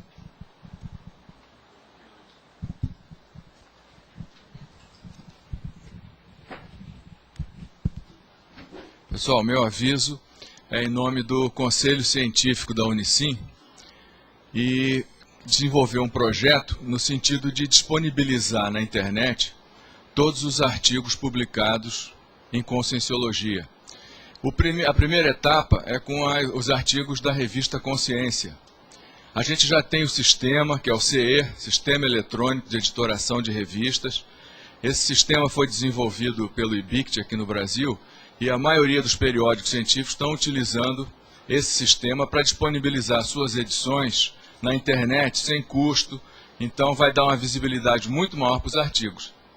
O que a gente precisa, e aí o motivo desse aviso, é que a gente tivesse um voluntário, um dos tertulianos ou um teletertuliano, que pudesse nos ajudar na indexação desse material. Então precisa saber trabalhar com XML, editor de XML. Não é difícil, é simples, mas precisava de alguém que ajudasse a fazer isso. Então o aviso é esse, é ver se alguém tiver interesse e puder trabalhar ajudando a colocar essa revista online, entrar em contato através do e-mail revistaconsciência@caec.org. Então Revista Consciência, conscientia em latim, né? Conscientia. revistaconscientia@caec.org, que a gente está precisando de ajuda para agilizar a disponibilização desse material na internet. Obrigado. Bom, pessoal, a gente gostaria de informar que o curso que a Apex realizaria hoje, o Identificação das Diretrizes da Proexis, foi transferido para os dias 22 e 23 agora de março. Nós estávamos com 15 alunos inscritos do total de 35, que é o máximo, e como tinham muitos interessados com problema de data, nós optamos por transferir o curso. Então é uma nova oportunidade aos interessados, aos internautas aí, o www.apexinternacional.org, e estarei aqui também na recepção para dar mais informações e inscrições. Obrigado.